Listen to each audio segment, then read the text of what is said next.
of Gold Board refinery deal. That story is on page 3 of the Catalyst newspaper. On the front page of the paper, stability is not the destination, it is the launch pad. I like that. Stability is not the destination, it is the launch pad. And that's coming from the governor of the central bank.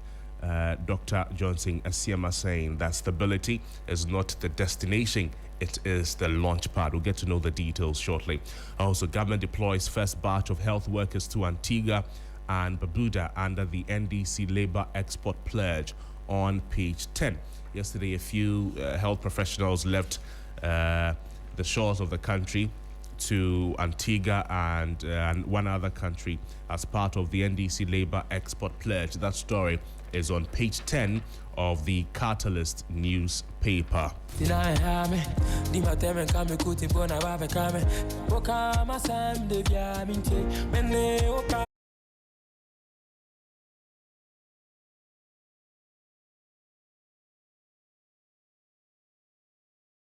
On page, I don't know when NPP would realize that Nada is a liability. That's according to Dr. Arthur Kennedy. Says, I don't know when NPP would realize that Nada is a liability. And of course, you know who he's talking about, and definitely too, we'll get into the details of that story.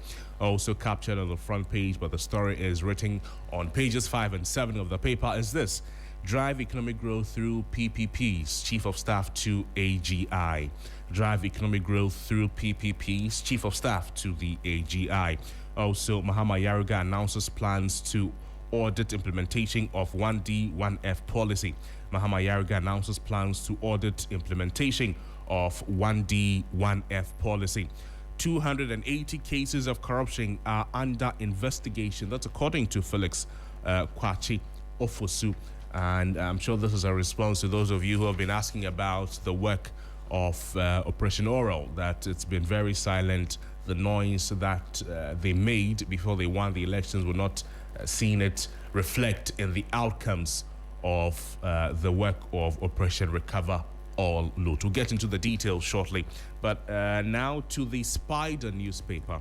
And the front page says that NPP minority accuses Gold Board of failing Galamsey. Cites $240 million loss in Gold for Reserves program.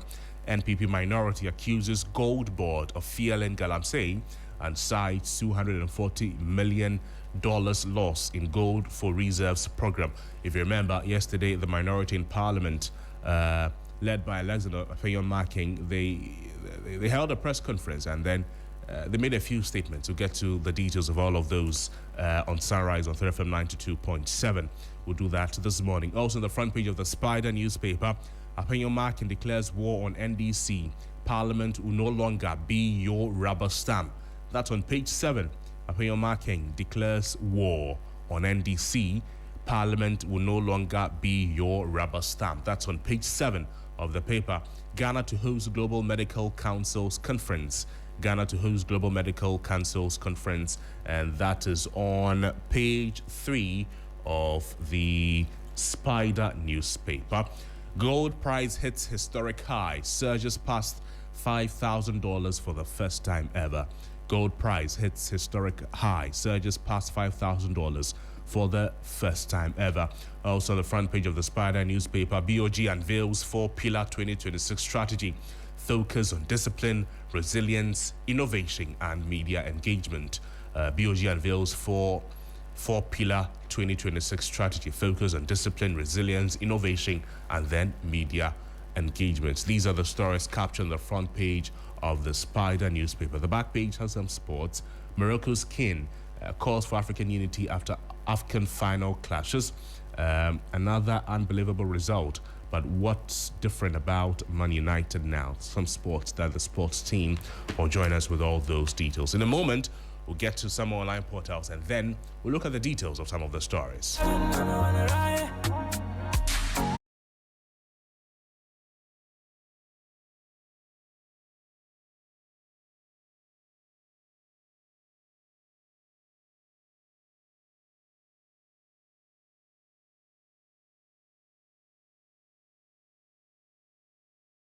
Com. On the front page, on the website of 3news.com, every city lost to corruption undermines development. The Deputy Finance Minister warns customs officers. Every city lost to corruption undermines development. That's according to the Deputy Finance Minister as he warns customs officers. Popular today, Uforiata extradition. I will only advise him when I have a full dossier on the matter. That's according to Mike Okwe.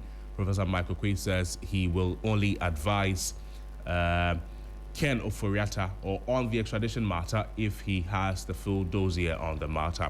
Also, NPP stalwarts sue political parties at Supreme Court over unconstitutional delegate system. NPP stalwarts are suing the political parties at Supreme Court over unconstitutional delegate system. Oforiatta's huge investment in the U.S. make government extradition requests complicated, according to Martin. These are some of the stories you'd see on 3news.com. You'll also see this, that Mahama Yarga announces plans to audit implementation of the 1D, 1F policy. You put Ghanaians through one of the most difficult periods in our history. Majority responds to minority. The majority says that you put Ghanaians through one of the most difficult periods in our history. The majority responds to the minority. ECOWAS approves guidelines for integration of traditional medicine in health systems. Some good news there. ECOWAS approves guidelines for integration of traditional medicine in health systems. These are some of the stories and a lot more, of course, that you'd find on 3news.com. 3news.com is also reporting this. I don't know when NPP would realize that Nana Akuffo Addo is a liability. Arthur Kennedy on NPP's rebuilding efforts.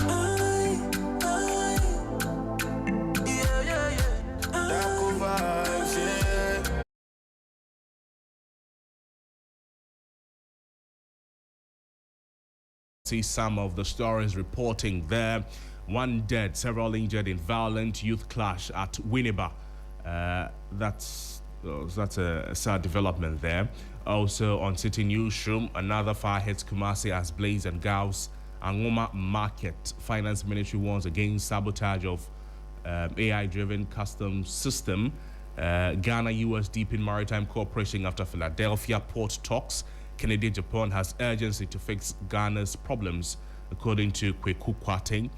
Baumia is NPP's strongest choice for 2028. Abu Jinapo is saying. And on the NPP race, we need each other post January 31. Salam Mustafa says. Ignore failed NPP minority. NDC majority tells Ghanaians. Ignore failed NPP minority. NDC majority tells Ghanaians. Also captured on citynewsroom.com. Chief Justice proposes special courts to tackle galamsey and park infractions. Chief Justice proposes special courts to tackle galamsey as well as park infractions. In the Ashanti region, national security arrests 16 drivers for charging illegal fares. Why me a no big brother, man? I know they deserve your blessings.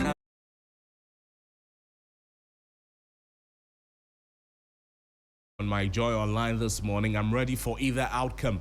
Kobne Japan tracks off polls ahead of NPP contest. Kobne Japan, like you know, is one of the 5 aspirants who wants to become flag bearer of the NPP.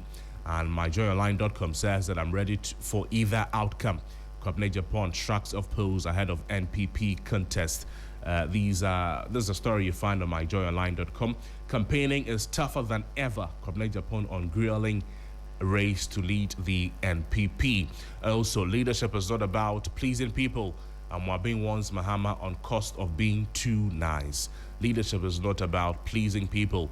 And Mwabing warns Mahama on cost of being too nice. You must be ready to sack people. Mwabing says accountability, not affection, builds nations. Without a strong judiciary, nothing works. Mwabing says Ghana's last hope is institutional power.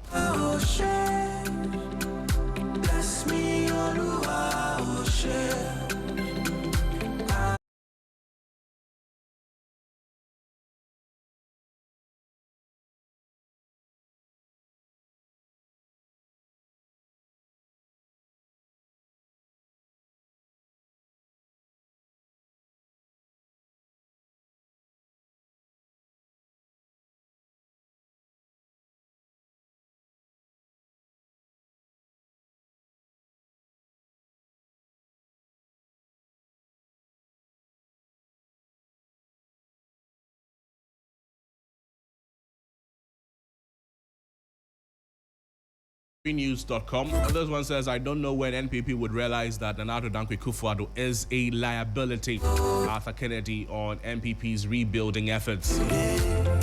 You know that last week the NPP organized a signing of a peace pact on the way to the top-down flag-bearer election meant to unite the party ahead of the 2028 elections. And then in attendance were members of the National Peace Council, the IGP was there, the National Executive Council of the party, and then former President Nana Akuffo Addo. Now, I want to be constructive, so I wouldn't use the word fake to describe what happened, but it was tempting. The Peace Council that wasn't disturbed by the deaths of fellow Ghanaians in the 2020 and 2024 elections and the gouging of someone's eye in the NPP primary leading to 2024 were there to underline the importance of peace. Well, the national executives who have allowed this primary to be a free-for-all regarding insults and selective reprimands was there as a neutral arbiter. The elections committee of this election that is supposed to kickstart our unity has removed the names of Cynthia Morrison and over 200 of her followers from the voters' register.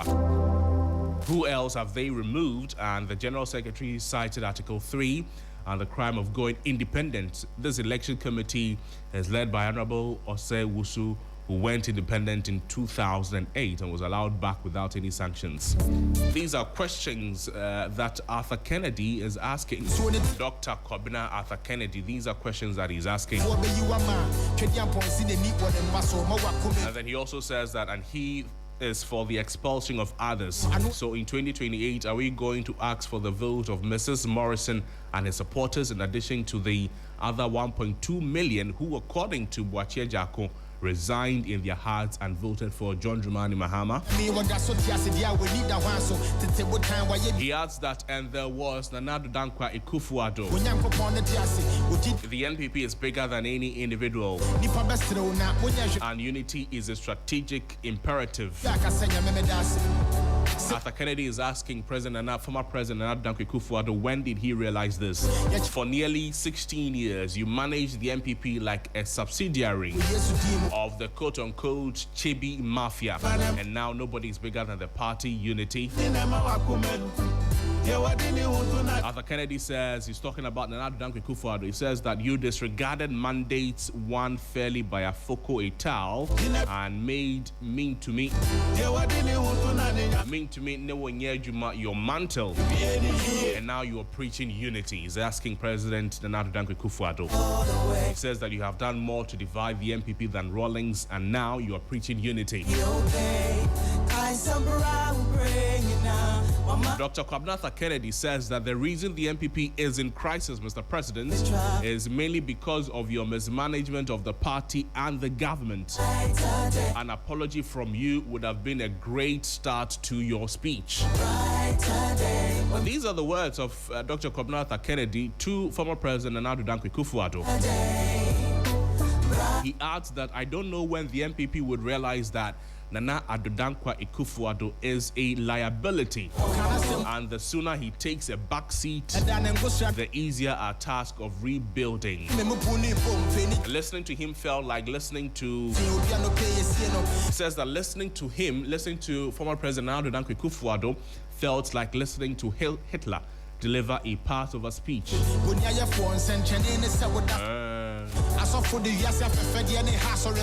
Visit 3news.com and you read the details for yourselves. But these are just excerpts of an article written by Dr. Kwabena Arthur Kennedy himself.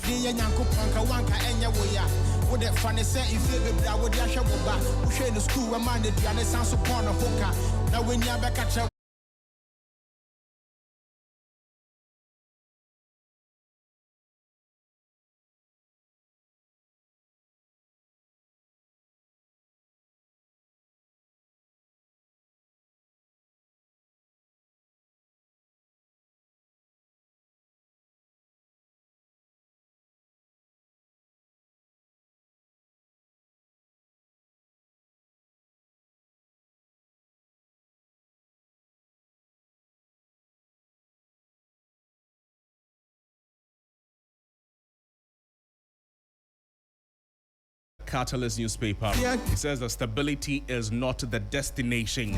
It is the launch pad. Now, the governor of the Bank of Ghana, Dr. Johnson Pandit Asiema, has delivered a powerful call for discipline, clarity, and partnership in Ghana's economic research, declaring that recent macroeconomic stability must serve not as an end in itself, but as the foundation for sustained prosperity. At a training workshop organized by the Bank of Ghana for the Private Newspapers and Online News Publishers Association of Ghana, the governor's keynote address delivered on his behalf by his advisor, Dr. Francis Yaokuma, framed Ghana's economic journey as one that has moved painstakingly from turbulence to balance and must now transition deliberately from balance to growth. It says that stability is not the destination, it is the launch pad, the governor stated, a line that captured both the mood of cautious optimism and the urgency of the moment. Reflecting on the economic path Ghana traveled in 2025, Dr. Asiema recalled a year defined by discipline, restraint, and collective efforts.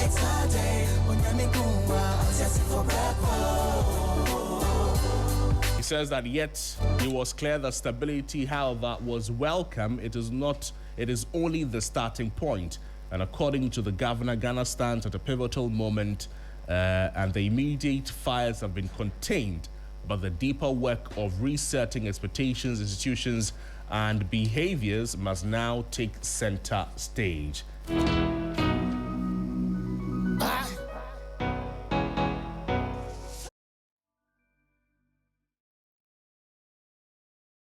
Some words of caution there. The stability is not the destination. Although at the moment we look very stable, we look very fine. It says that is not the destination. We're not sleeping on where we've gotten to. There's still a lot more to do. It is only a launch pad. And a launch pad means something you stand on to go further, to go higher.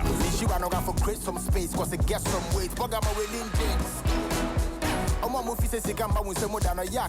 I'm sure Sixers would agree with the governor on this. Sixers, good morning. That is true. Good morning. We are only launching from wherever we are. It's a springboard. Let me add another word.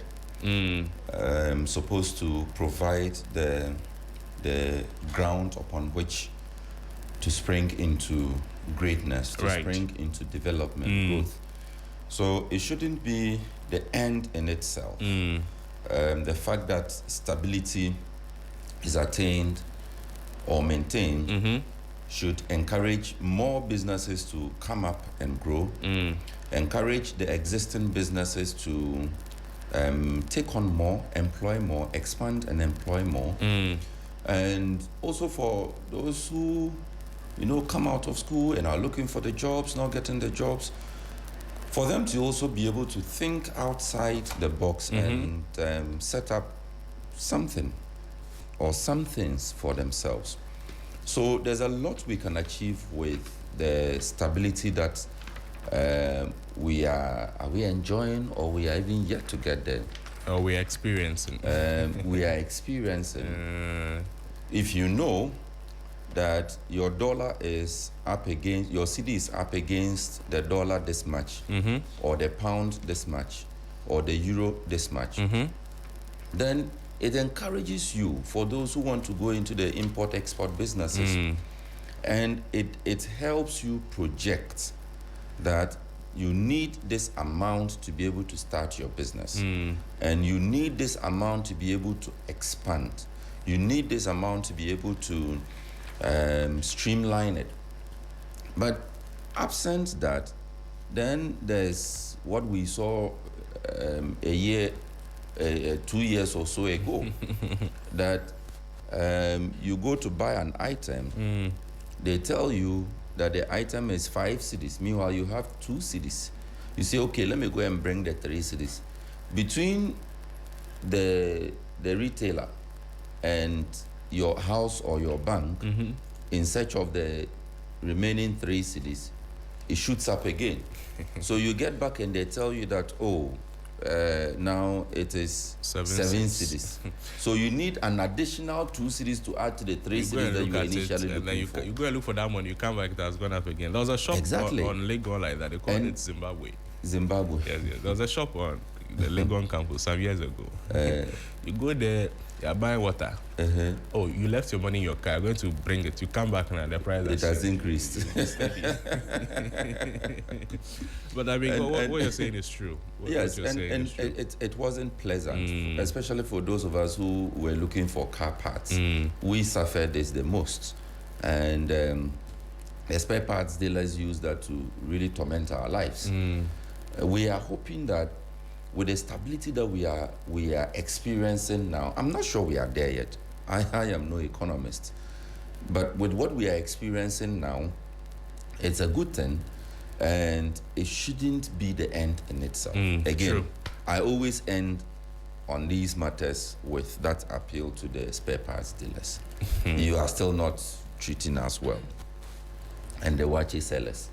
You are still not treating us well. You are still fetching the watch like it's finished. There are two people who agree with you when we get to the community voices segment. They talk about spare parts that the Abosokai people are. Some of them are still not reducing their prices, and there's somebody who calls and talks about Wachi that Wachi 15 cities is still not good enough. At all. I mean, how? What you're saying is true, but they say that Ghana's cedi has topped Africa's currency rankings in 2025. That's according to the International Monetary Fund. As in its best performing currency? Yes, Africa's best performing currency in 2025.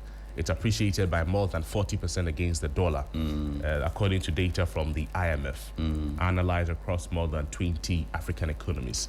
So it places the cedi ahead of all other major African currencies, revising earlier rankings by some international news agencies and global financial firms that had placed Ghana fourth on the continent. So we're fourth, according to some reviews. We're fourth when? Before 2025. Before 2025, and now we are first. Yes, in 2025. Yes. So that goes back to the governor's preliminary concerns. Of course, that, yes, we have made some gains, but that should not in itself be the end. We shouldn't be jubilating or celebrating over this. I don't know what our risks and shocks are and what our shock absorbers, how strong they are at the moment. The reality too is that the IMF is still in town. So although but that one is normal. The program is for a period. Exactly. So although we may want to play down how they are helping with the levels of stability, is the truth that their presence is influencing certain decisions. So I beg you, I am one of those Pan-Africanists who believe that these Bretton Woods institutions never really help Africa. Okay. I mean, don't even take me down there. It's not about NDC, it's not about NPP. I don't believe. Market analysts. I believe, why are you stopping me from saying this one? I believe in Ken Ofori-Atta when he said we are a proud nation. We would never, ever go to the IMF. And he turned around and disappointed and embarrassed all of us. It's not he. They told him that they have directed him to start negotiation. You see, the NDC had sounded the alarm bells way earlier. And many economists too. And the economists, the experts, believed at the time that if the government had taken action at that time, we wouldn't have reached where we reached. We wouldn't have cut our hair. But I mean, market analysts attribute the city's strong performance to policy measures by the Bank of Ghana and reforms implemented under Ghana's IMF-supported economic program, alongside significant build-up in foreign exchange reserves. So three things: policy measures by the Bank of Ghana, IMF reforms, and then foreign exchange build-up reserves. That is what is helping us. Yes, these are the things that are helping the city. But you know something that is still not coming up for discussion? Tell us. Mortgages. Mortgages. Mortgages were the hardest hit, or not hardest. One of the hardest hit areas at the time that the cedi was doing hemu with the dollar. Was doing what? Was doing what? Hemu. Okay, we're listening. And people who took out mortgages suffered a lot because of the unpredictability at the time. True.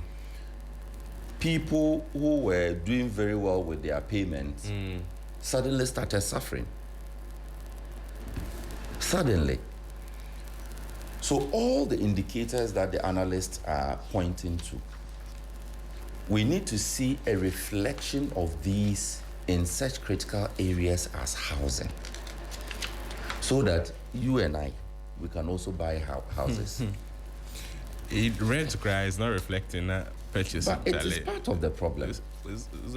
It is the problem. You said our reserves are what? Our reserves are strong now. Yes, are strong now. IMF reforms and then Bank of Ghana policies. Okay, we don't know the specific policies and the specific reforms. So these are the reasons why we're doing well. But all of these should have a direct translation, and it's a conversation we should have. How mortgages are doing now. I think the business desk can look at it. How mortgages are doing now as compared to then, and whether the gains that have been made based on these indicators that the analysts are pointing to, whether there's a reflection. It's not just about spare parts. In fact, a lot of the times it's spare parts that we easily, because the spare parts dealers are our friends, we can easily attack them without any fear of reprisal attacks. But there are other critical sectors as housing that must also begin to reflect the gains that have been made.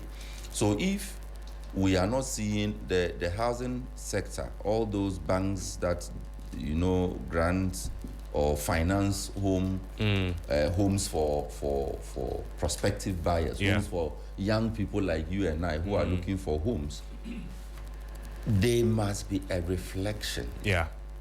And yes, I think it's a conversation. Because if it does not reflect, then it remains only data, it remains only on the books. We don't see it in our pocket in the price of spare parts, the price of Wachi and Willie. Then, I mean, what is it doing on our books? What is it doing on the inflation, books? How good is a Bank of Ghana policy if it has no direct reflection on the purchasing power of young people like Crosby? Crosby has been on radio and TV for how many years now? You cannot buy a house. You want to say something? Say something. Say something. It is terrible. Greet my bosses for me. You realize your microphone is longer than mine, right? The way you have started, just greet my bosses for me. I mean, greet. Oh, you are used to greeting. It's to be fair, it's not just about journalists. Yes, journalists are the hardest hits. I want you to greet people for me. And by the way, I have not also bought a house, so I'm not talking for you. I'm also talking for myself. Greet them. I'll greet them for you. But I mean, what you're saying is true. But let's talk about some other things. That that a lot of people have been complaining about the work of oral. That we're not seeing they do what they said they will do. Well, the Minister for Government Communications, Phyllis Kwachofos, he says that a total of 280 corruption and corruption-related cases are currently under investigation as part of government's accountability drive. But this number, do you also share in the view of the people that oral is not going too well? No, I don't. I think I've had this conversation with Helen and Johnny in the early hours of oral. You see, the information that the Ablakwa committee gathered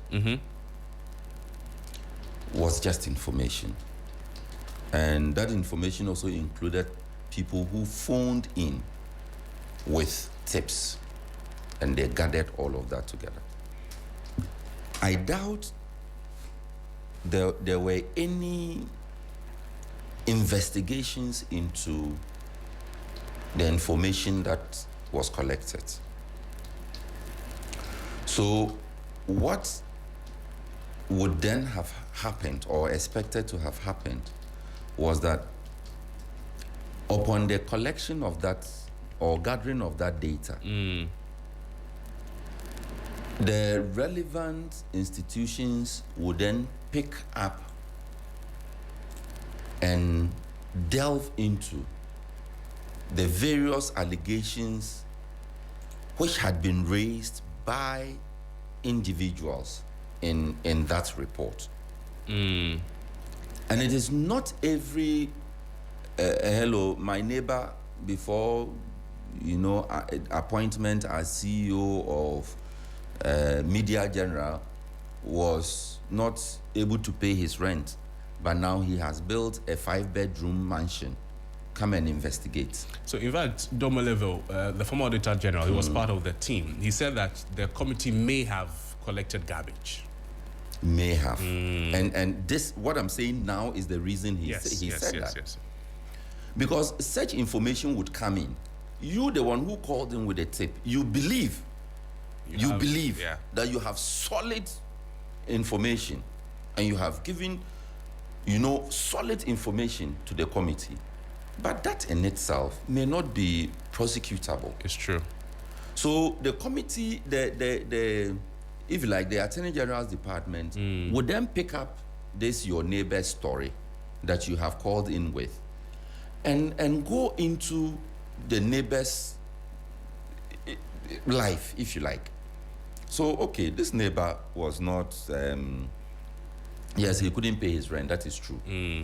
But government came, they gave him an appointment. He's receiving a salary of, say, 50,000 cedis a month as CEO. And we know that CEOs receive more than that. He's receiving a salary of 50,000 cedis a month. This 50,000 cedis, he's been in office for 1 year. Right. 50,000 cedis by 12 months. That's how much? This CEO has a wife who is receiving a salary of, say, 10,000 cedis a month. And the wife has also been working over the years. Before he came into office as CEO, he probably had already purchased his land. So what he needed was money to put up a structure, or he already even had laid a foundation. So point I'm making is, you may have given some information you believe is credible.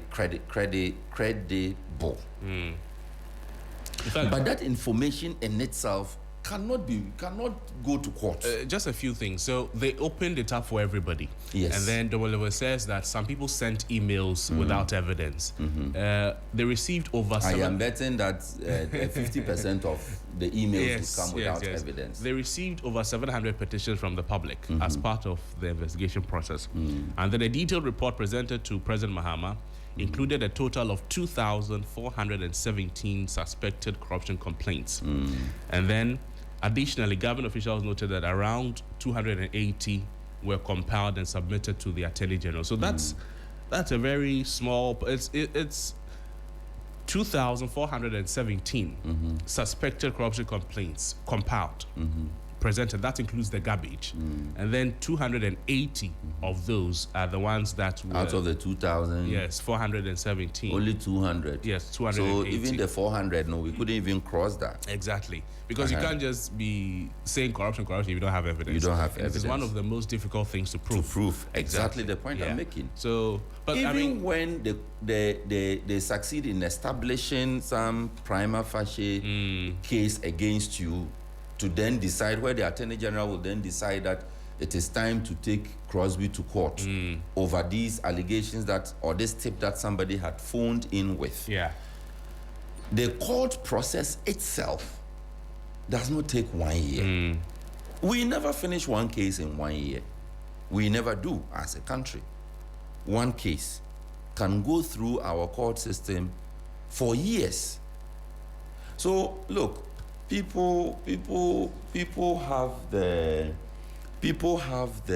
are eager to see, in quote, some action, but not when we are dealing with the court.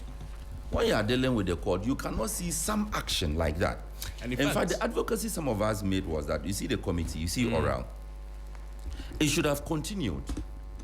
Oral should have continued, gone further ahead to do the sieving The sieving. So with all the phone-ins, the emails, somebody will just phone in and say, my neighbor used to work. Now he has 5 cars. He was operations at Jubilee House. I don't know who was operations at Jubilee. Please, it's just an example. It's just an example. We understand that. He was operations at Jubilee House. So it is not possible that in the 8 years he could have bought 5 Civics. So come and investigate him.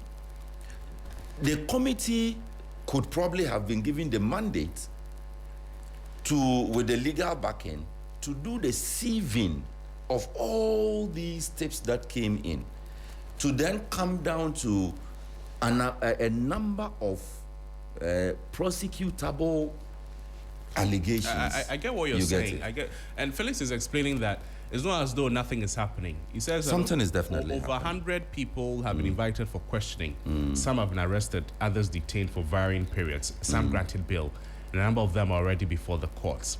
He added that over 20 of the cases have reached an advanced stage, with dockets nearly completed and ready for prosecution. But he added this, that once the cases are filed in court, control over the timelines, it shifts entirely to the judiciary. So the truth is that something is ongoing. But another truth too is that we expect more. The other truth also is that the process in itself is slow. Yes, not because President Mahama wants it to be slow. We get it. Not because the Leonard Dominic Ayene wants it to be slow. True. Not because the oral committee wants it to be slow. That is how our process is. It's a bigger problem. So you are making three truths are existing. Yes. Something is happening. Yes. The process itself is slow. Another truth is we want more. We want more. Yes. But your more that you want, please. Unfortunately, we want our own. Keep your truth. We are keeping our own. Your more that you want, unfortunately for you, your more would have to hasten slowly in your expectations. We want our want. You cannot. Anyways, I didn't get your thoughts on this. That Dr. Kwabena Kennedy. Yeah. Yes. He says that President Akuffo Addo, former President Akuffo Addo, is the NPP's biggest problem, and that even he should have started his talk at the Peace Pact signing with an apology. I don't know what you make of it. They say if the frog what comes out of the water to say that. When they were saying it, I was not there. You were not there, song. Okay, so we all know what they say. They say it's in a certain way. I think it's just a momochichi free. So I say we can't say then chemewua. So I was also not there when the three people said it. So what you say now? You know that all. Hey, and I don't know how my people say it. I seem to have forgotten. Please send me a text. How do we say it in our language? But how would they write your language on WhatsApp? Do you have keyboard for your language? Yeah. My language is one of the examinable languages. Don't do this to yourself. Oh, no. I mean keyboard. The letters in your language. Yes. Is it on the regular keyboard? Yes. Okay. Are the 3 alphabets on the regular keyboard? You can download it. So why are you asking this one?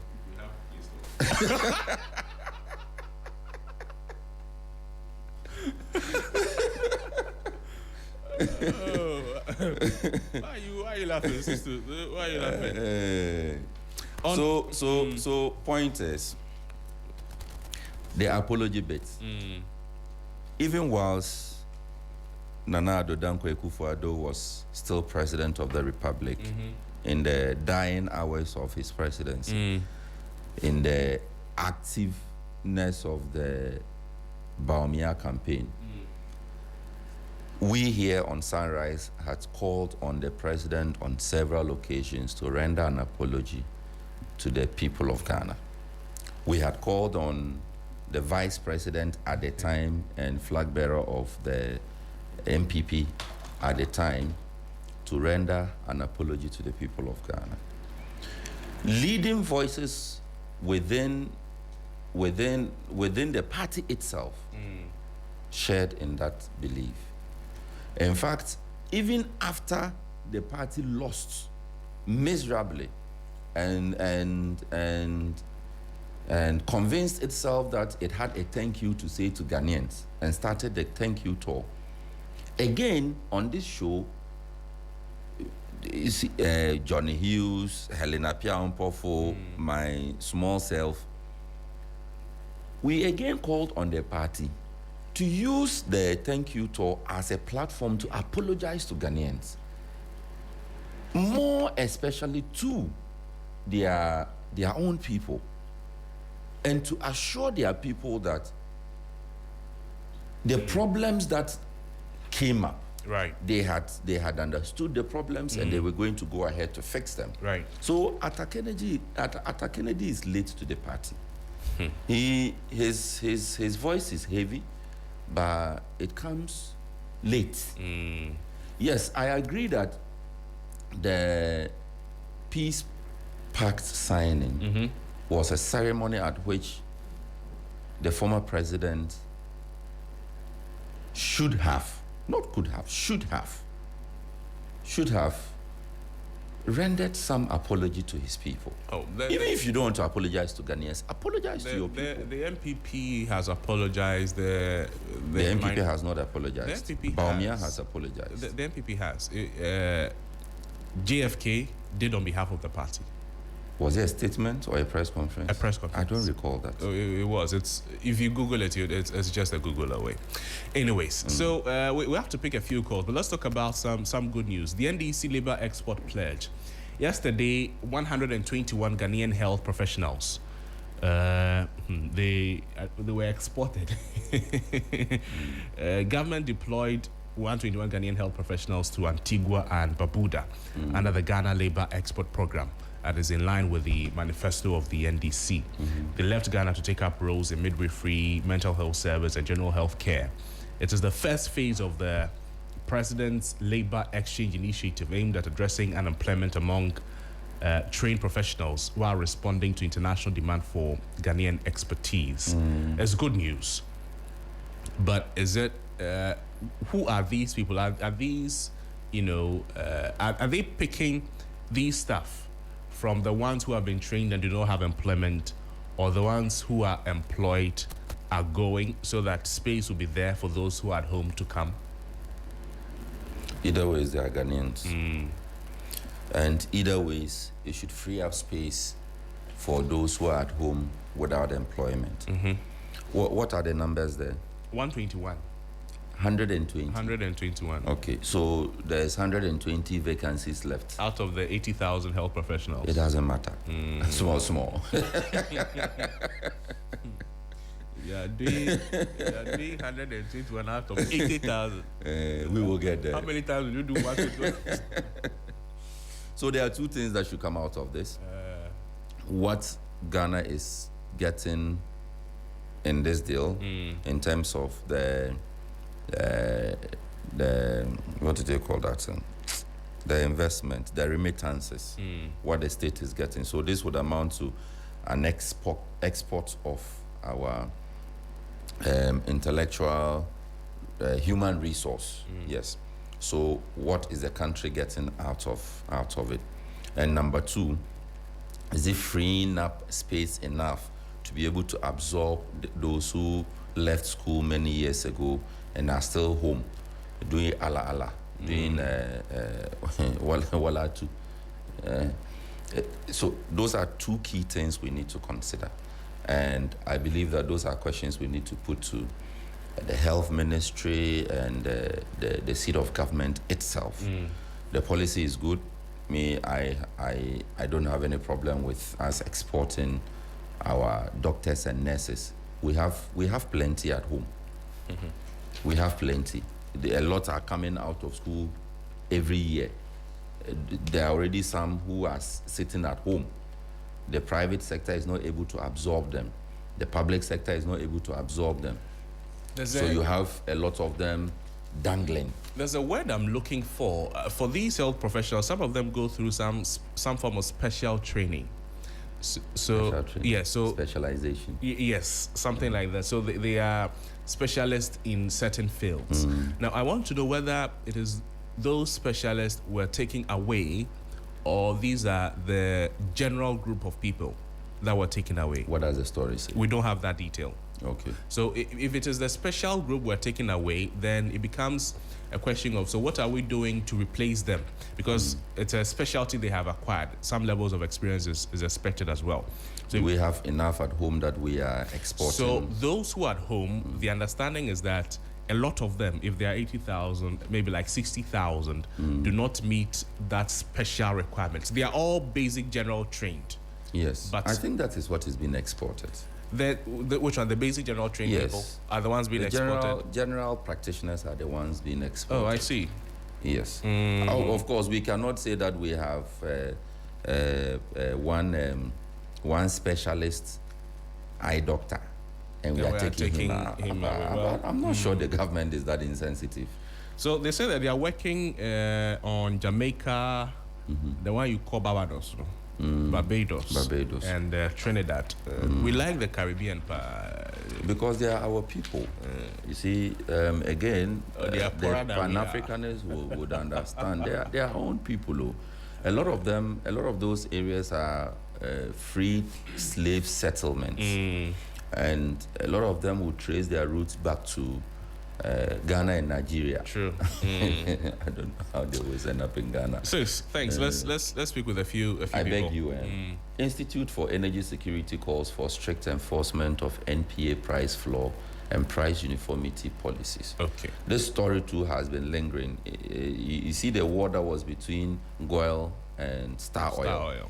That was where this also started. Okay. Brewing from. I don't know petroeconomics, but I don't see why. You want to tell Star Oil, who can sell 7 cedis per liter, to sell it at 8 cedis, 50 pesos, and 8. It's the floor price is 8 something. So let's have more information on this, and let us truly free up the market. I understand that it might be to guide or stop the